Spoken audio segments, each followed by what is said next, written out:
Welcome to the Ice Guys, presented by the Hockey Podcast Network. Thursday, May 26th, Ian Cameron, Alex B. Smith, and we are here for a Thursday with two big games, two Game 5s, one series tied 2-2, the other, the Calgary Flames up against the brink, facing elimination tonight in the Battle of Alberta against the Edmonton Oilers. We'll break those games down in just a second. Look, there's no guests today, shocker. It has been a loaded month on this show since the playoffs started. We've had guests almost every show. So guess what? You have to put up with us today. It's just the way it is. Just a regular old mundane Ice Guys show. Just the regular crew. I mean, it's just got to put up with us, unfortunately, today. But good to have everyone with us, though, and people in the chat. And it's nice. Olaf, I got to shout out him. Olaf FUB. He has been in our chat many days. On this show in the past, and he was on our betcast, and it's nice to have put faces to the names.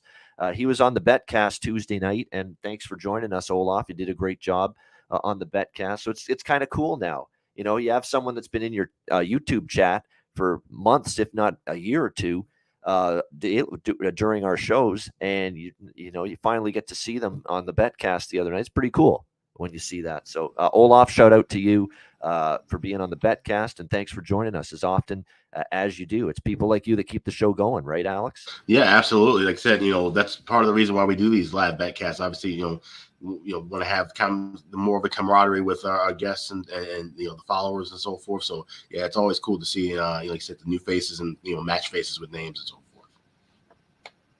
There we go. Unmute myself. You know what? This is that time of year. I don't know if you feel that way, Alex. And I know there's part of you when we've chatted back and forth. Part of you is ready for the season end. It's been a very long hockey season. You're saying, we might be playing games, especially with how many 6-7 game series we had, especially in the first round. This thing might get stretched out till early July. Might be what we're looking at until when a Stanley Cup is hoisted over somebody's head. It could be that long, but nevertheless, this is that time of year, Alex, where I'm starting to feel it. Like the season's really coming to an end, or it's down to the wire now, because now we've got days with no games. We're at the point of the season where we're not going to have an Ice Guys show every single day, 7 days a week, like we've had for the majority of the season. This is really when you start to feel it in your bones that, hey, the hockey season's winding down a little bit. Yeah, as soon as you get to the conference finals, and then we were talking about just one game a day, and alternating, and then all of a sudden, like I said, with depending on how the schedule gets stretched out, we're not sure, like I said, how long it's going to be. Could be to the end of June or even into July. So yeah, it is that kind of feeling for sure, especially when you see a team. We've already got one team advance. Almost had a second team advance last night. Of course, we'll talk about that game, but yeah, things are winding down, and we're getting down to the nitty gritty, the conference finals, and of course the cup final coming up in the next 3 to 4 weeks.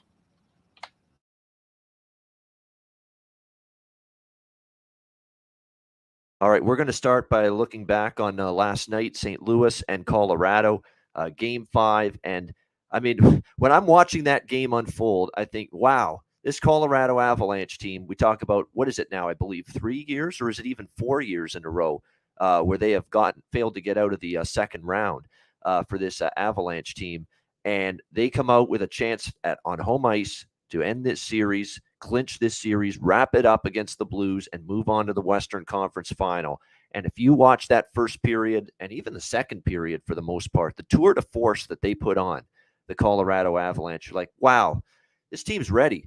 This team's ready. And you look at how they played. They got off to the 3-0 lead. They were all over St. Louis. That game is 5-6-0 after the first period, if not for Ville Husso. Yep. I thought Ville Husso was tremendous the whole night because St. Louis was giving up the slot area. They were giving up these odd man rushes, the transition game, and the speed that Colorado delivers in transition just absolutely crippled St. Louis's defense time and time again. And in a lot of those instances, Ville Husso bailed them out.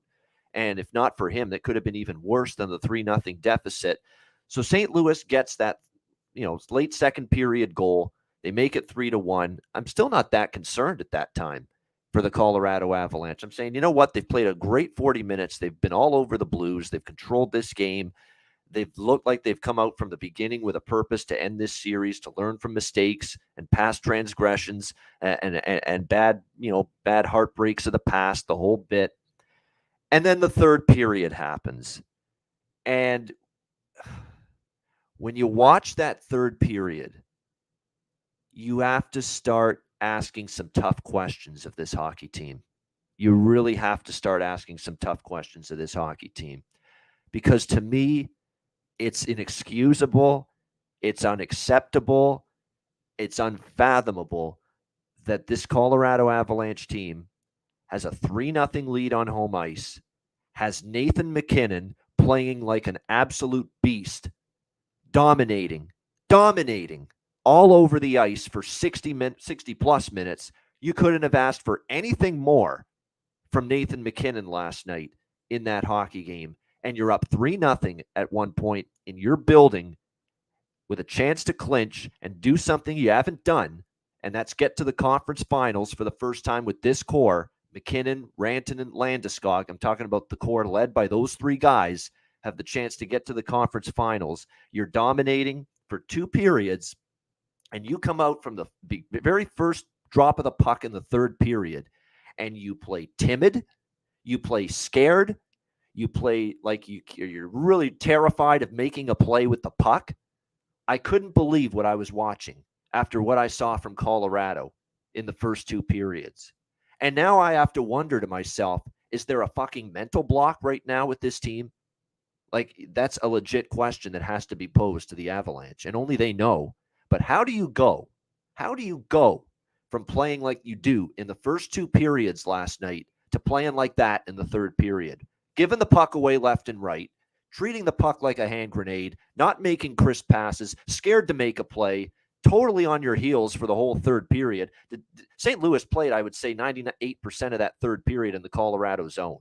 You know, it was shocking to me to see that from this Avalanche team after coming out in the first 2 periods and dominating, looking like a team that's ready to make their way to the conference finals and play like that in the third period. You can't believe it. It's almost like, you know what, we don't go out there expecting to get it done. We kind of expect the worst to happen. That's kind of like, it's a mental mindset thing that I think leads to a third period like that when you've had years and years of falling short at this stage of the Stanley Cup playoffs. And that's something they've got to figure it out internally. How do we get over this mental block? How do we get over these mental midget problems that we have right now where we can't put the foot down on the throat of somebody? And you look at the way St. Louis got a 3-2, and of course they tied at 3-3. And at that moment, I'm very concerned for St. Louis. But then they get another moment of absolute brilliance from Nathan McInnis, end to end, one of the best playoff goals you'll probably see, and certainly of the last few years. 4-3, and I'm like, oh, wow. Exhale, sigh of relief, 4-3 with a few minutes to go. Just hang on for these next few minutes, and that's going to be looked at as one of those fairy tale, you know, we finally got over the hump moments, and it's Nathan McInnis' brilliance there on that end-to-end goal that, yeah, hey, that's our moment. That's the moment the Colorado Avalanche came of age, finally got over that second-round hump. And Nathan McInnis led the way with a hat trick, with a dominant performance all over in that game. Unbelievable effort. And I thought, here we go. They're finally going to get their fairy tale ending here and get to the Western Conference Finals. But nope, that didn't happen. St. Louis ties it 4-4 in the final minute, and Colorado's got no one else to blame. If you watch that whole sequence with the extra attacker for the St. Louis Blues after Ville Husso got pulled, that was a team petrified with the puck on their stick. Petrified. Scared shitless. Why is that? These are hard questions you have to ask of this team. Why are you playing like this in the big moments? Timid, scared, terrified, petrified, to make plays, to move the puck properly, to find your teammate instead of throwing it to the middle of the ice, which led to almost a St. Louis goal seconds before they actually tied it in the final minute. Why is this happening?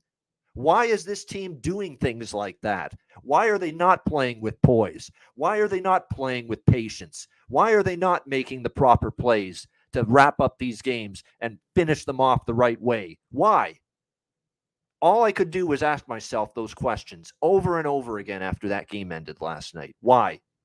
Why is there such panic in this hockey team still? And we saw it again last night.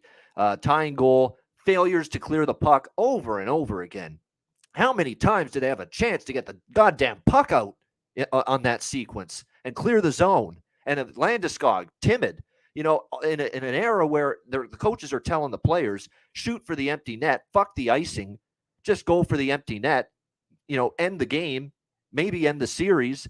And here's Landeskog just, casually skating it up to making sure he gains the center ice line and then just throwing a hopeless shot that had no chance to go into the empty net. It's just all of these things that add up. The giveaways, the failures to get the puck out of the defensive zone, Robert Thomas, and not boxing out on the hey, I love Cale Makar. He's a great defenseman. Box out, my friend.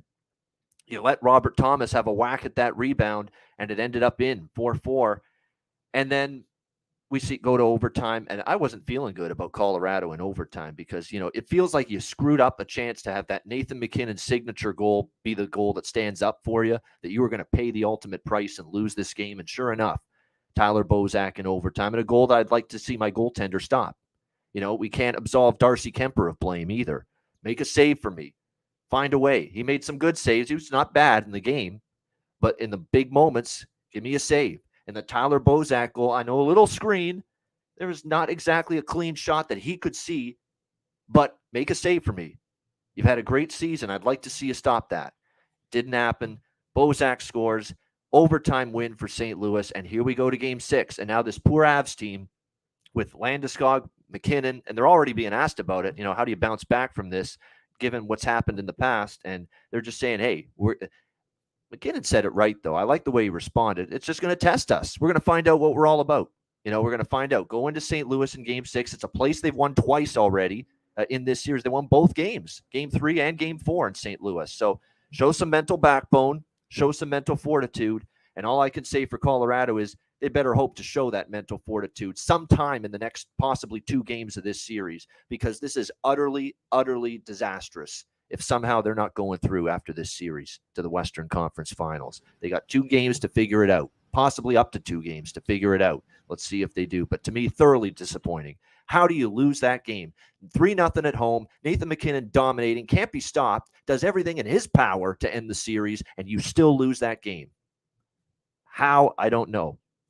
And the how and the why questions, Colorado's got to ask that of themselves, because this is now becoming a mental thing with them, and it's a worrisome thing. It's a troubling thing, and the fans, I'm sure they're just as troubled. So that's my thoughts there. Let's get Alex B. Smith's thoughts on a rather shocking turnaround for the St. Louis Blues last night. Yeah, absolutely. And like I said, Colorado, the way that they jumped all over Husso and the Blues in that first period, like I said, if it wasn't for Husso making some big saves, it could have been easily 5-0, if not 6-0 after 20 minutes of play. And then all of a sudden, they just kind of settled back a bit. And, St. Louis, obviously, they're a resilient team. You have to give them some semblance of credit as well for coming back and even getting back to even a 1-goal lead, because they could have just mentally checked out easily after that first period and gone in the locker room and say, you know what, we're done. There's no way we're going to be able to rally back, especially with that crowd, the way that they were rolling for all night. And it was just, everything just seemed to be going against them. But they were able to kind of push forward, get the game tied, and then that McKinnon, like I said, the hat, not only was it, like I said, was dominating all night, but for that to be the hat trick and the crowd going nuts, everybody throwing the hats, and you wonder, did that extra time kind of almost give St. Louis a little bit of a breather, because it took about maybe 2 minutes to get all the hats off the ice. It seemed like everybody threw a hat out for that one, and everybody was obviously celebrating because, to get the lead back after blowing it with about, a minute and a half left, it just seemed like that was the end. That seemed like destiny. You even see how the guys reacted when they're celebrating. The guys are jumping up and down the bench. It felt like it was an overtime goal. If you weren't watching the game and just turned to it, you would have thought they had won an OT. The way everybody reacted, and so St. Louis, like I said, kept their composure, and it was interesting too because Colorado also called a timeout before St. Louis called their timeout. So there was a lot of time for the top guys for St. Louis to get some rest, get plays drawn up, and find a way to tie that game up again at 4. And that's where I'm just like, I talk about it every postseason on this program about killer instinct. The teams that win have killer instinct. And it doesn't always mean, just you got to score a bunch of goals late and blow your team out. Look at Tampa Bay, the way they played defensively in the third period of closeout games. Go back to Chicago and Pittsburgh and LA, those teams. You got to play a complete game in the third to put a team away. And they simply just did not do that at either end of the ice. And, missing clear outs. He said, even if you aren't shooting from the empty net, which, I've talked about that ad nauseum about how teams miss the empty net all the time. But all right, just chip the puck into the blue line, chip the puck into the opposition zone. They couldn't do that at all, and they gave St. Louis tons of opportunities, and they were able to convert on it and force the game in the OT. So now, like I said, going back to St. Louis for Game 6, shouldn't rattle Colorado if they are truly ready to get out of this second round and be the team, the Stanley Cup favorite that everybody said they had been for all season. You got to win this game. And then he said, technically they do have 2 chances left, but in my mind, they have 1. If you don't win here in Game 6, they're done in Game 7. And if you like St. Louis and you think they can make a comeback, you look at the boards right now. Plus 545 is the highest I'm seeing for them to turn it around and win this series. Colorado has to prove that they have that killer instinct, and they got to do that in Game 6. And if they get out to an early lead, they have to play like they did in period 1 of Game 5 for 60 minutes in Game 6. It's simple as that. You have to keep your foot on the gas the entire time. You cannot let up on them at all, because St. Louis is a team that's resilient enough, and they've been there. They've won a cup.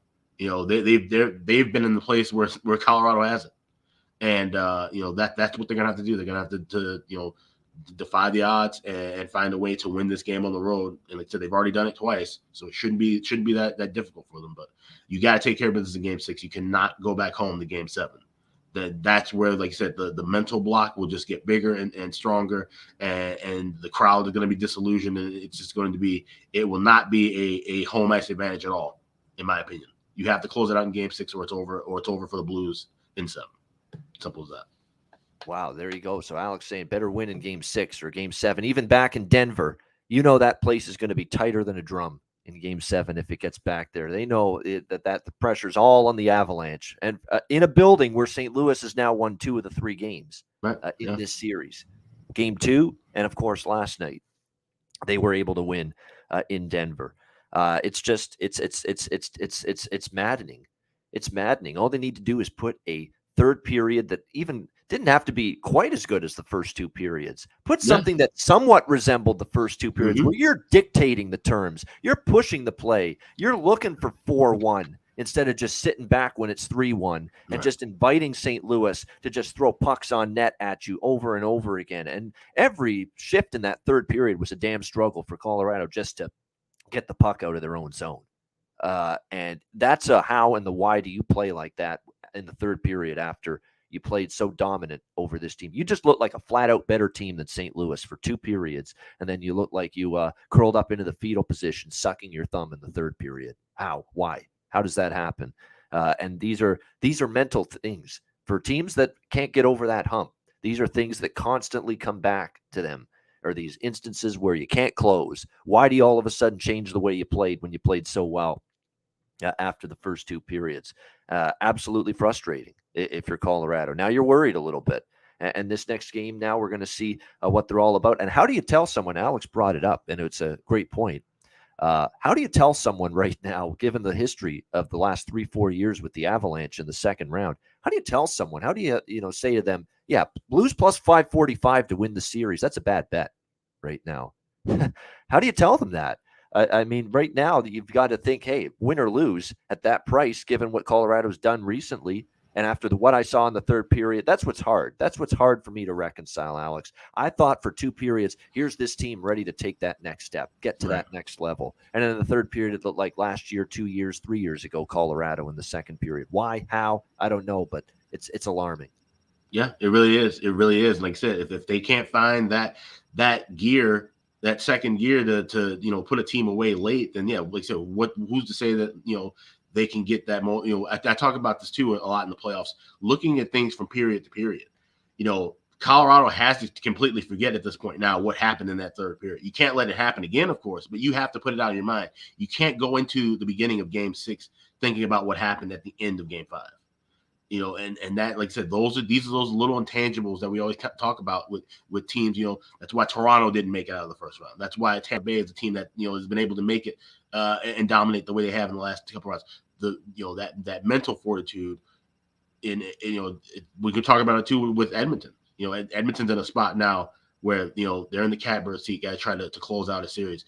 These teams that have struggled to do this over the years, it builds and builds, but you have to let it go. At the beginning of the game, you got to start fresh and play your game, and remember what you did in the first period. If you remember anything from Game 5, remember the first period, not the third. That's Colorado's. That has to be their mindset going into Game 6. Because if you start thinking about all the bad things and that it starts piling up, next thing you know, you're down 2-0 in their building, and all of a sudden, it's going to be a whirlwind. So, like I said, recognize what happened, but don't always remember it. Yeah, absolutely true. No question about that. And great point, too, you made, Alex. We talk about the Colorado faults, the Colorado flaws. Let's also applaud, appreciate, and respect and admire the St. Louis grit, the St. Louis resolve. We don't quit. We don't give up. We fight till the very end. And that's exactly what they did last night in that game. And look, they've got guys, you know why they dig down and can play like that and find a way? Because you look at this roster. Brandon Saad, Cup champ. O'Reilly, Cup champ. Perron, Cup champ. Tarasenko, Cup champ. Braden Shen, Cup champ. Kyrou, Cup champ. I mean, you go on down the list. The Stanley Cup experience and winning experience on this team, that's how they can do that. That's how they pull off what they did last night, the St. Louis Blues. They have winning resolve. They have a strong mental base because they've been in those pressure cookers. Hell, they went into Boston in the Game 7 3 years ago and beat the Bruins. That tells you when our best is required or our backs are against the wall and we need to raise our level, we can do that. That's what we're now wondering about Colorado, and that's what we now need to see from Colorado. And man, you talk about a fascinating must-see television experience. That is going to be tomorrow night, 8 p.m. Eastern time. Colorado, St. Louis, Game 6. I mean, you talk about a team under the microscope right now. That's the Colorado Avalanche. Let's see how they respond to it. All right, let's turn our attention to tonight. We've got two great games, two important Game 5s. We'll start with the New York Rangers taking on the Carolina Hurricanes. We've got Carolina minus 150, home favorites here. Series tied 2-2, total 5.5 here across the board. I mean, it's been a homer series. It's the entire Stanley Cup playoffs so far, first and second round. The home team has won every game, in a series involving the Carolina Hurricanes. So that's the way it went in the first round against Boston. Home team won every game. That's the way it's gone here with the Rangers and the Hurricanes. And I'm just going to rely on it to follow suit here tonight. I mean, Carolina has been outstanding at home. Having the last line change, I think, matters for this team because their top pair is just so good. When you're talking about, especially Jacob Slavin on it, when they are able to put it up against the best line, the top line of the New York Rangers, in this case, the Kreider-Zibanejad line, it's obviously going to make a difference and a positive for them to be able to get that last line change. It's made a difference here going into this game, going into the playoffs, and they've taken advantage of it being undefeated at home, just like the Rangers in the Game 3 and Game 4 kind of took advantage of it. You look at the Carolina Hurricanes in those two losses in New York. I wouldn't say they played terribly. They actually outshot the Rangers in the two games. Believe it or not, the shots were 75-61 in favor of the Carolina Hurricanes, even though they lost both games. But Igor Shesterkin is in a zone of complete and utter brilliance right now. I thought he was absolutely phenomenal in the two games at Madison Square Garden. That's a problem. And look, we talk about Florida's power play being a bit of an undoing for them. We need to talk about Carolina's power play. It's got to step up. Hasn't been good. And it hasn't really been good since Game 7 of the series against Boston. In this series, they haven't scored with the man advantage, Carolina. They are now 0 for 8 on the power play in this year, or 0 for 9 on the power play in this series. They do have their penalty kills outstanding. No question about that. Yet, the Rangers put a dent in it with a power play goal in each of the two games at Madison Square Garden. So the special teams for Carolina, power play is lifeless right now. And the penalty kill finally showed a couple chinks in the armor against the Rangers. So I've got concerns here for Carolina. I do. But what I am going to do is I'm going to bank on them rebounding at home. They did that against Boston. I remember Boston Game 4. They got into penalty trouble. It was a frustrating loss. They got just absolutely schooled in the third period. I think Boston turned what was like a tie game into like a 5-2 win or something in that game. And we started to question Carolina a little bit. Okay, just because you're coming back home, are you going to be able to bounce back? And they did that. They played a phenomenal Game 5. I think you'll see that tonight. Antti Raanta is also kind of, there's been a couple pucks finally. We're waiting on him to maybe look a little bit, ordinary at times. He's been very good. I think overall, Antti Ranta's had a very good playoffs. But the 2 games in the Rangers, you're seeing him bobble pucks. You're seeing him a little bit slow in terms of lateral movement. The Zibanejad power play goal in Game 3, that stands out. He didn't get over quickly enough to the post. Zibanejad shot beat him to the post side, the short side.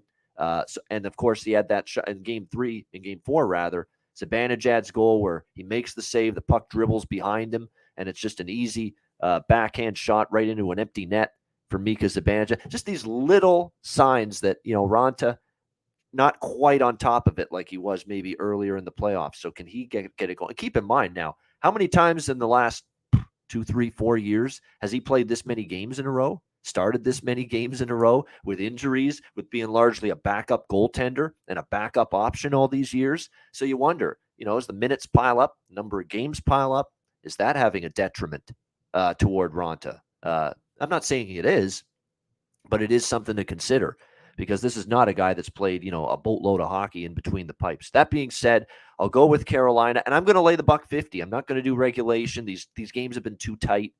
I could see this maybe being an overtime game. So in a game where I think it could still be close, could still be a 1-goal game, I'm going to lay the -150 with Carolina. I don't like doing it, and I don't do it often, but I'm going to go with Carolina here, -150 tonight. Alex, what do you think? Rangers, Hurricanes? Yeah, like I said, obviously it's been a home-dominated series, which we saw that, with these teams in the first round as well.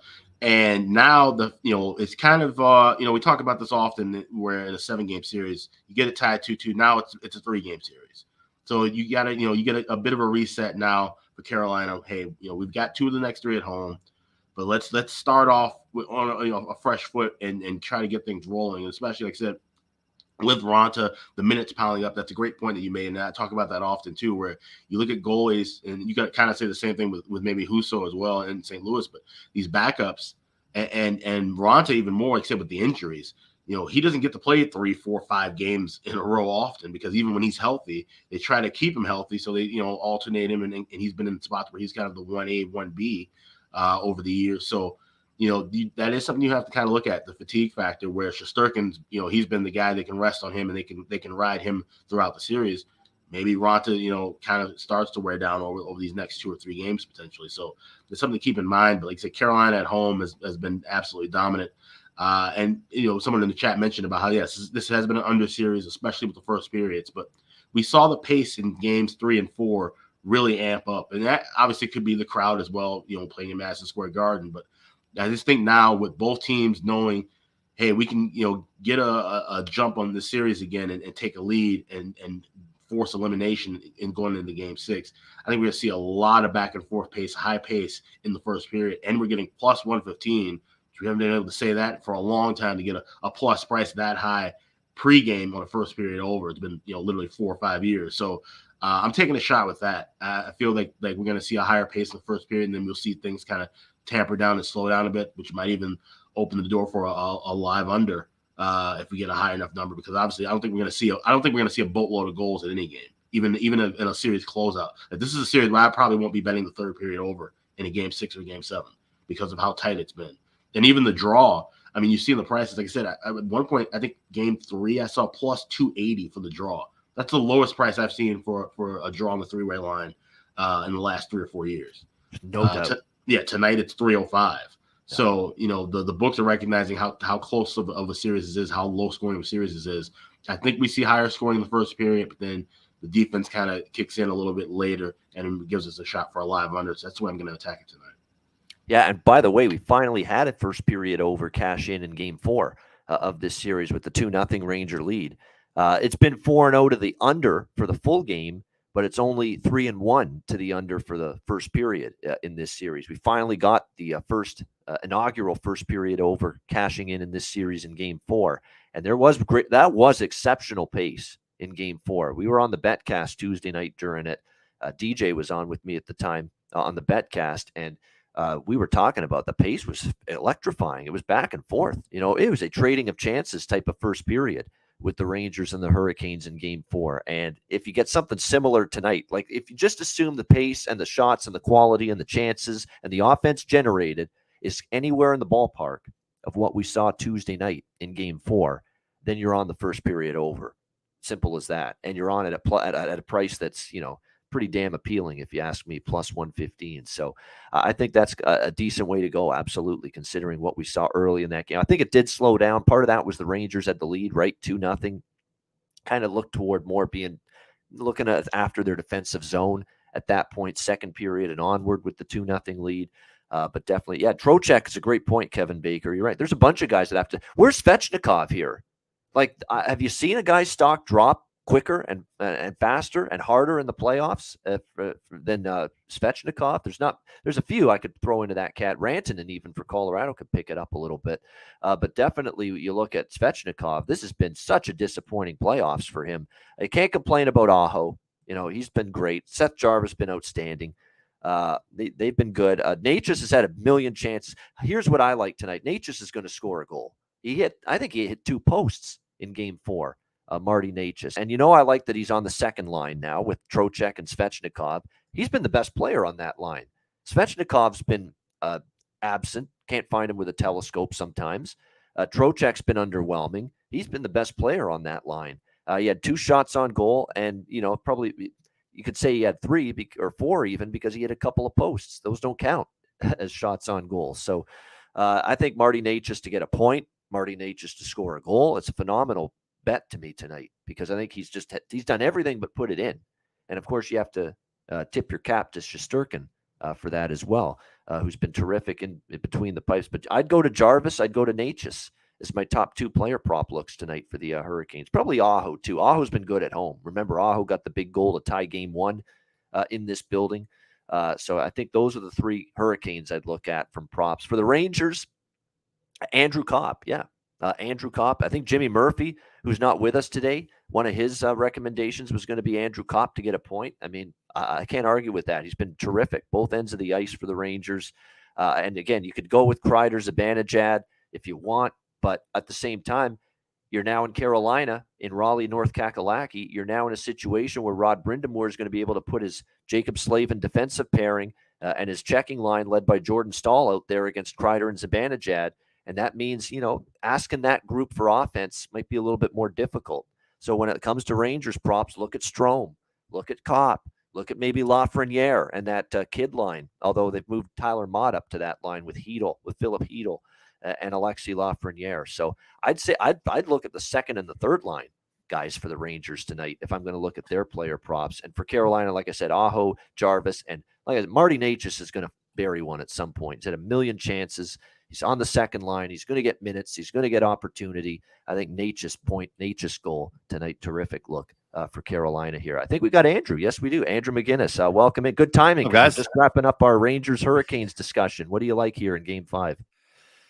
Yeah, I got to say, I was driving home. I listened to a lot of stuff you guys said there. Great stuff about, last night's game. And, it's one of those things that, I agree with what Alex said that, not like Colorado can't win in Game 7, but it's just like, you better win tomorrow, Yep. And the funny thing is, at first I thought, they took their foot off the gas pedal and they tried to play not to lose, but really that's not true. I mean, again, both of you guys said it, but, Alex saying hats off to St. Louis too is good credit. Yep. But, you were talking about it too, Ian, about, going back into the past couple of years, and when the past begins to haunt you, I'd be real curious, at the end of the year when they come out with those sound bites from between the bench or between the periods, because I love watching what the coaches say to teams. I want to know what Gabriel Landeskog told his team between intermissions and stuff like that, because to get a hat trick from McKinnon and all this stuff and to lose the game, it's tough, but should be a good game nonetheless next game. As far as this one goes, guys, look, I'll start with this. You guys know I'm high on Carolina. But I sure as hell have not been high on them on the road. Unfortunately, I did lose one this playoffs on the road with them. But, when I look at a record like that and a streak like that, it's not something I want to go against. And the fact of the matter is, if you shop around and look all around at every book offering these, the price is not getting better. It's getting worse if you like the Carolina Hurricanes, I think Carolina first period money line is a pretty decent play. I think that under 1.5 goals in the first period is a pretty good play.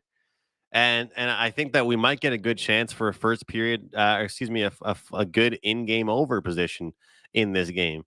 But when I look at what I've seen from the New York Rangers, I have to tip my hat and have to give credit to what I've seen from their guys stepping up and making big plays. But you guys know I don't talk about analytical numbers very often. If you look at their analytical numbers, it backs up what I've said all year kind of about this team. Shesterkin makes them look a hell of a lot better than they are. And they have a great, great team. So many great players in that team, great forwards. But the goals save above average is phenomenal. And all these different advanced stats that I don't usually talk about. I went down that avenue, guys, after the last game, and it said to me, hey, New York played well, but this series even, it's not like they've been outright dominating in the games that they've won either. So, look, I already have some series bets and futures and stuff on Carolina, so I'm going to actually just cheer on those tonight. I don't want to get, too heavy into one team type of thing, but I do think Carolina's going to hold it at home, but I do think we're going to see a slow start. So what I might end up doing is having a half bet on the first period money line for Carolina and a half bet on the under 1.5 and hope I get that sweet spot at 1-0 Carolina. I like I said, I have not bet this game yet. These are all different things I'm considering. But I'll tell you what, I'm not ready to go against the home record. I'm not ready to go against the home road differential. And if this series was Rangers at home and they had home ice, I would probably tell you Rangers in 7. I currently have a bet because I didn't want the juice, the heavy juice, Carolina in 6. And based off recent history, that's not happening because they can't win on the road, So I'm just going to cheer that on us for right now. But all those bets I mentioned are ones that I'm considering looking at. Yep, definitely. There's a good question from Kevin. That's great. That's actually fascinating. Andrew likes the angles he likes because Alex, total opposite. Alex really? likes first period over, and he's going to look for a live under. Andrew likes first period under. He's going to look for a live over. So someone's going to win here. Right. Someone's going to. But it makes total sense. I mean, and you can argue both sides because, like I said, and Andrew, you're looking at it from a side. You have a side interest as well with Carolina and looking at I'm taking the side completely out of it. I'm just looking strictly from a total standpoint with this game. But so I understand. So it makes total sense. 1-0 Carolina, could totally end up leading to the game opening up more later in the period. I just think we're going to see a higher pace in the first, and that's where we'll kind of see more of the intensity, and then the defense kind of kicks in. I get that too. Yeah. And like you said, I'm hoping, Alex, that the very worst out of that is a split. Right. You know what I mean? I know that you shouldn't bet scared, but I'm more so just thinking, hopefully if there are 2 goals, Carolina is up at some point or something like that. But I could see the angle of it opening up and things like that are kind of closing off. But we're going to learn a lot about this game, what's going to happen in the first 5 to 10 minutes. Sure, that's we all can agree on that. For sure. Should be interesting to see. Will we be able to tell immediately that it's a Carolina home game, or will it just be another game? Because that's the big question. And I like what Brendan Moore did because I don't like when players call out or coaches just call out players. Doesn't really do much for me, I don't think. But specifically, he said, our young guys can't be relied upon to win this series for us. I need the big guys. And what was the line, guys, that I was stressing against Boston? Was that third line? Niederreiter, Jordan Staal. Jordan Staal has been around forever. I mean, he might not be the Sebastian Aho on that team, but he's someone that has to be relied upon to play well both ends of the ice. Yeah, definitely. And chip in a little bit offensively, which actually, he did at times in the Boston series, but here in this series, he's got 1 point, in 4 games. And I know he does so many other things. Wins big face-offs, both zones, O zone, D zone, neutral zone, all 3 zones, I should say. Wins face-offs, is out in all situations. There's a lot he does for it. He is physical. He is big. He throw the body around, of course. So does all that for you, but you need him a little bit of offense, I think, from that whole group. I mean, Niederreiter's had some moments in this series, but Fost has been quiet. Max Domi looks like a flash in the pan at this point, what he did in Game 7 against Boston. It's been pretty quiet from him ever since then, and he's now going to be buried on the 4th line, it looks like, tonight for the Hurricanes with Martinuk and Kotkaniemi with Domi. It looks like that's going to be their 4th line tonight. So Interesting game, fascinating. Like Carolina has not lost at home. I don't think they're going to lose at home tonight, but boy, the Rangers do have a boatload of confidence. So they got their goaltender back playing as good as he's played most of the regular season again. In Igor Shesterkin, who, by the way, Andrew mentioned the goals saved above average. He's fourth in the playoffs in that statistic, 10.6 goals saved above average, only trailing Ottinger, who's not in the playoffs, but he's the only reason it even got to Game 7 for Dallas against Calgary. He's actually number one goals saved above average in the playoffs, Jake Ottinger, with that incredible performance against Calgary, 15.79 goals saved above average. Vasilevsky is number two, not surprising, 12.27. He's been utterly brilliant since Game 6 in overtime against Toronto. Since that moment, he's been unconscious in net. He's been that good. How about Mike Smith, Edmonton, number 3, 11.88 goals saved above average, and that's despite the horrible goal he gave up the last game. He's been good. He's been excellent, no doubt. Other than the bad goal, where Mike Smith, as I said on Twitter, he's been great. And the expected goal numbers too, Ian. Rangers aren't that high up in that perspective. Yeah. Their goals haven't all been, and just, because people in the chat I'm seeing and people online, they know I'm kind of a Rangers hater, but I'm a huge advocate for the scoring the crappy goals in the playoffs. Yeah. Look at Tampa Bay. All their goals aren't beautiful, but that's what makes. And look at Edmonton. Their success hasn't been all McDavid highlight reel goals either. Hyman, slapping the puck in. That's what you need to do in the playoffs. So I'm not disrespecting the Rangers. I'm just saying that their goals haven't all been beauties either. And sometimes when that happens, there might be a game where those ones stop going in, your goalie stops making, flashy saves, and then the tides turn a little bit. But again, I'm a little bit biased because I'm cheering on Carolina. It is, and this is a big game for them. I mean, if Carolina does not win tonight, this is big trouble for them, just because they have not shown any ability to go on the road and win a playoff game. So this ends up being very, very important for them tonight to hold serve here on home ice. I like the look, Olaf. Tyler Mott plus 700, just for a couple of bucks. I don't mind that at all. He's had shots. He's been able to get chances even in Carolina, which is important. You want to see how he does on the road as well. And he's gotten some shots, some chances. He had the empty net goal, obviously, in Game 3 of this series. I don't hate that, especially when you're getting plus 700 on him to find the back of the net.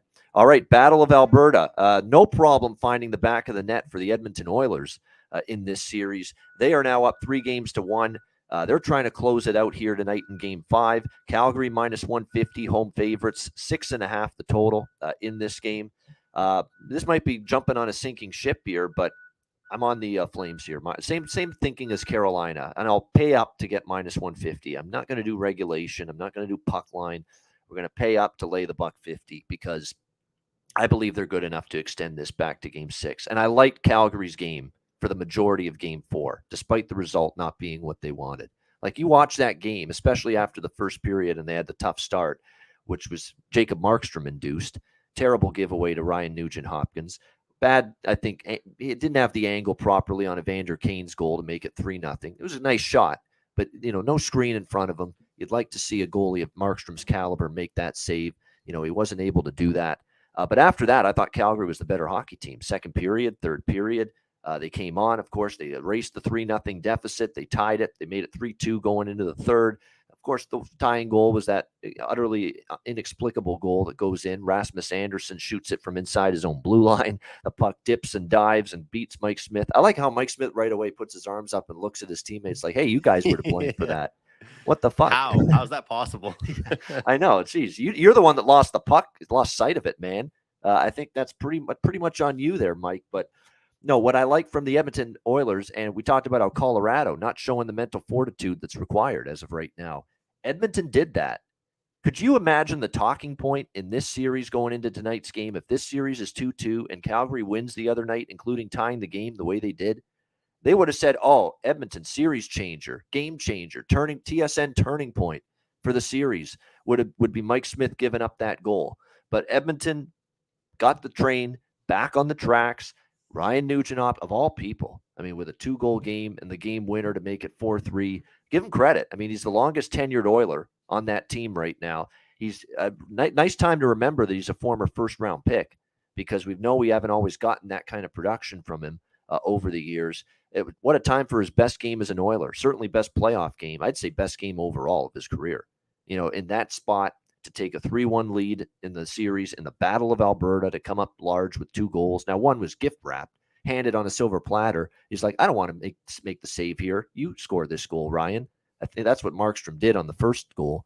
But nevertheless, you give Nugent Hopkins the Nuge credit for a good game and a big-time performance. And he hasn't had many, but he did the other night. Like I said, I think Calgary's got a good punch back in them. I think what I liked about Calgary in the second period and in the third period is, for the most part, not often, but in Game 2, in Game 3, first period of Game 4, Edmonton is just rolling in waves.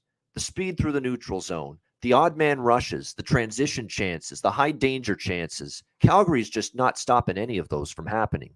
They did that in the second a lot better. They did that a lot better in the third. There were some adjustments. They were not allowing Edmonton to just roll and just continue to get this relentless pressure and high danger looks consistently, line after line, shift after shift.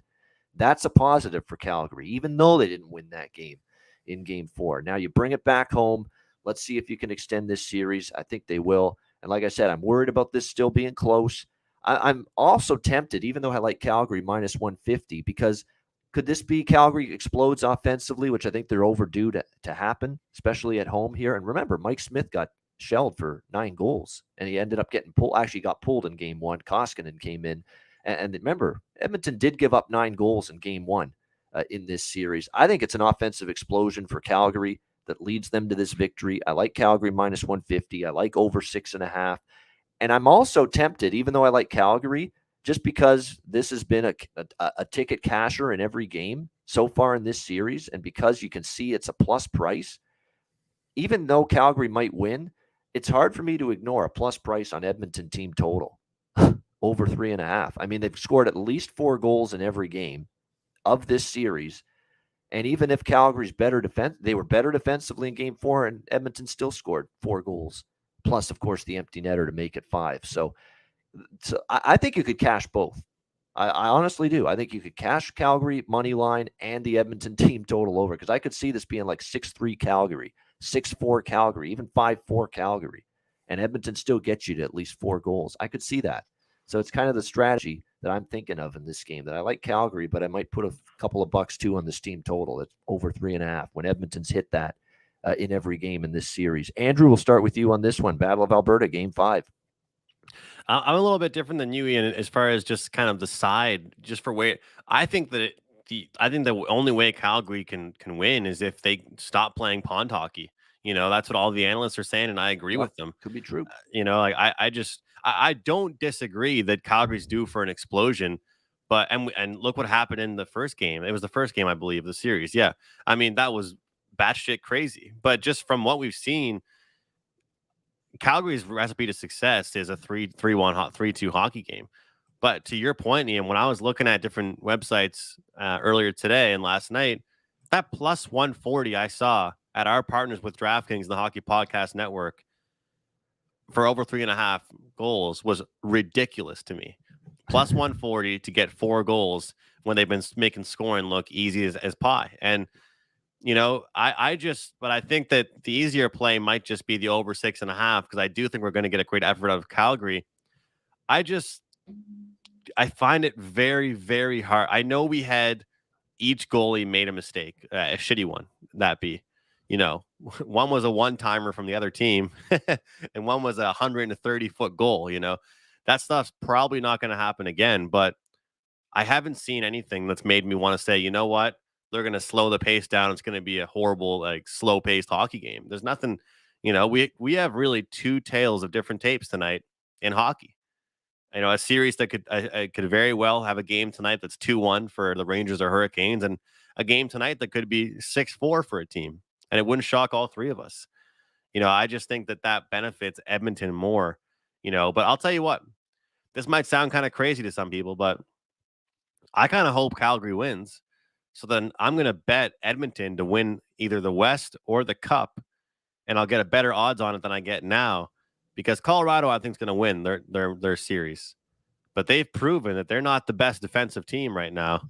And the way Edmonton is scoring, that could be a better series than some might think. So if I can get 8-9 to 1, something like that on a team like that against Colorado, that could work out pretty well. But for right now, I'm sitting on plus 1.5 games for the Oilers in the series, feeling pretty good about it.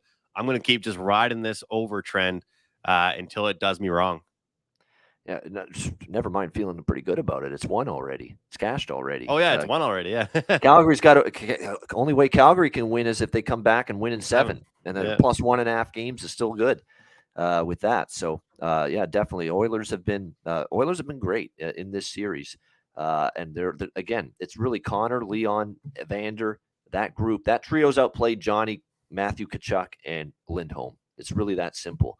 Especially the last few games. And that's something that's going to have to change. And that's why for Calgary tonight, that's probably what I'm looking at for props is mostly those 3 guys. It's got to be Johnny Hockey. It's got to be Matthew Tkachuk. It's got to be Elias Lindholm. It's got to start with those 3.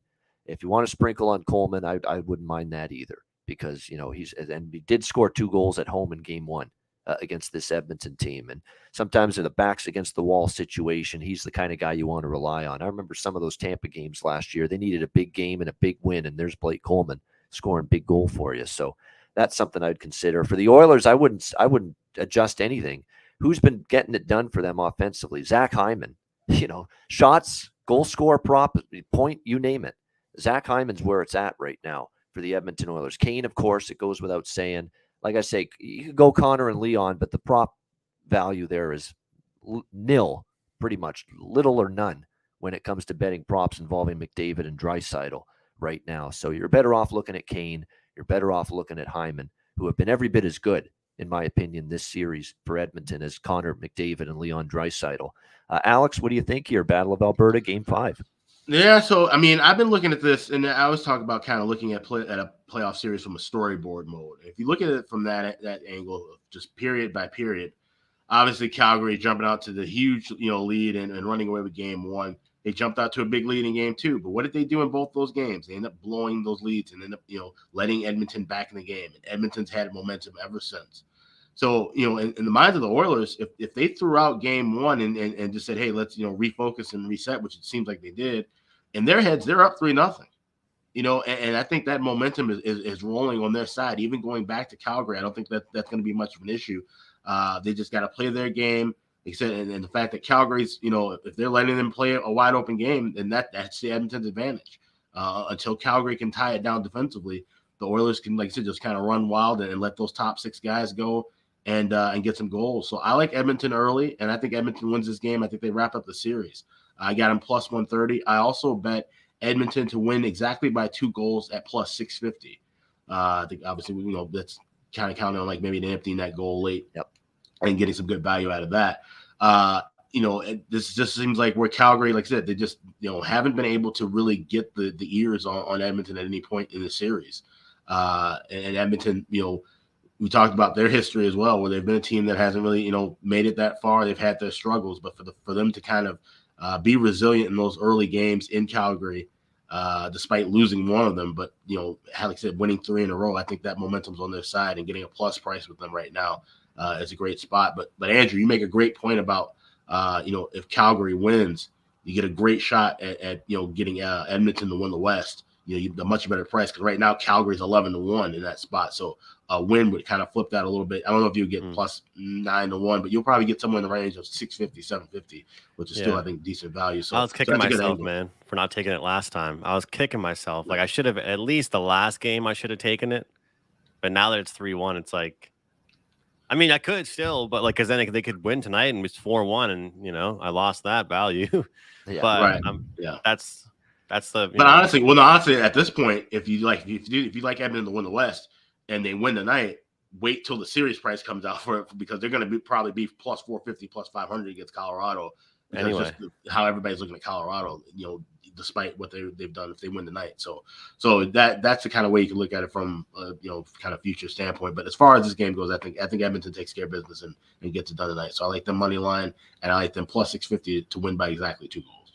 I like that. Just real quick, I wanted to say, like, because some people were asking me yesterday about, doing West versus the Cup. And so, like, the way I look at it is, if I did, because that's a good call by Alex, if I did the West, because it's going to be a great price against Colorado anyway, right? But the way I look at it is personally, and you guys have been doing this a long time. If I bet that, I'd almost feel guilty if I made more than 1 or 2 wagers in that series on Colorado. You know what I'm saying?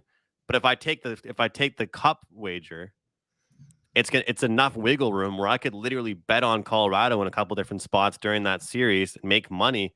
And if Edmonton squeaks it out in 6 or 7 somehow, then I have a sweet ticket in the finals. You know what I mean? Like, where I feel like if I bet the West, I can't really bet on Colorado because then you're kind of just betting against another ticket you already made. You know what I'm saying?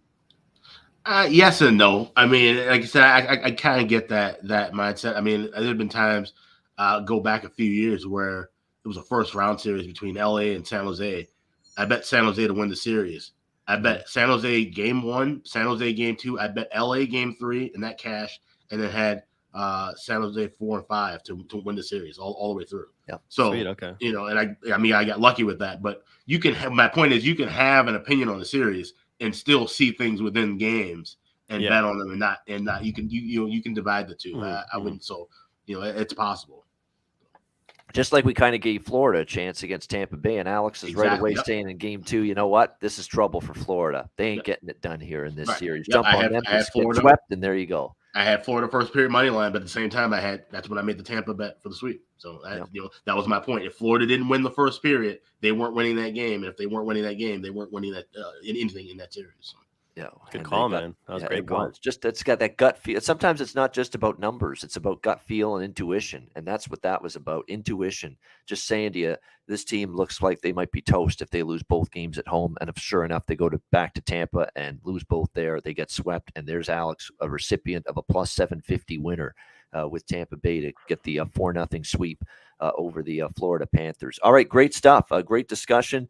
Hope you enjoyed the show. I know some people are probably saying, no guest today. What a fucking letdown. You just got to deal with the regular crew today. Shit. No, we appreciate it. But no, it's actually nice. Nice to have just actually us for a change. Sure. It's actually nice and refreshing. We love the guests, but definitely nice to have us for a change. They haven't really become guests anymore. It's a daily thing. Yeah, a daily new person. But we're gonna have we're actually off with guests till Sunday. So tomorrow and Saturday won't be. Actually, we do have DJ Mitchell tomorrow, but he's a regular, better guest, so not a player guest. I mean, but nevertheless, he'll be on tomorrow. We look forward to that. We appreciate you guys tuning in. Make sure you hit the like button. 176 live viewers. We appreciate it very much. Again, when it comes to the shows, there's going to be some days we're going to be off. Now, we do have some days that ahead of time we already have guests scheduled for next week, where whether there's a game or not, we're going to be on because we've got the guest booked already, and we're going to go forward with the show. But there will be some days we don't have a show on a day that there's no games. So play it by ear with the schedule moving forward with the Ice Guys is what we'll be doing. And keep in mind with the Betcast, too, we are expanding to 2 Betcasts per week starting next week for the conference finals. But, you know, the schedule's up in the air. When is the East final starting? When is the West final going to start? So it's not a sure thing that we're going to be on our regular Tuesday next week. We may have to do Wednesday, Thursday Betcasts or Monday, Wednesday or Wednesday, Friday. Who knows? But we'll definitely let you know as soon as we plan it out, dates and times for the Betcast. But we're going to try to do 2 Betcasts per week the rest of the season. Why is that? Because conference finals, there's only 1 game a night.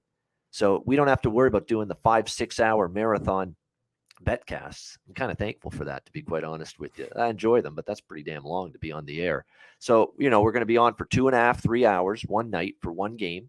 And that's why I said, you know what? It's not long. We can do another night later in the week for the other series. Again, 2.5-3 hours. That's all it would be. So that's why we're going to expand it to 2 Betcasts per week starting next week. And we'll do that for the conference finals and the Stanley Cup final as well. So looking forward to that. We're going to have some guests returning for a second time in the month of June as well. So good stuff on the tap here for the Ice Guys. All right, we'll get to best bets in just a sec. A reminder, DraftKings Sportsbook, official sports betting partner of the NHL. New customers can bet just $1 on any NHL team, get $150 in free bets if they win. If DraftKings Sportsbook isn't available in your state, you can play for huge cash prizes with DraftKings Daily Fantasy Hockey Contest. DraftKings giving all new customers a free shot at millions of dollars in total prizes with their first deposit. Download the DraftKings Sportsbook app, sign up for an account, use the promo code THPN, bet just $1 on any NHL team and get $150 in free bets if they win. That's promo code THPN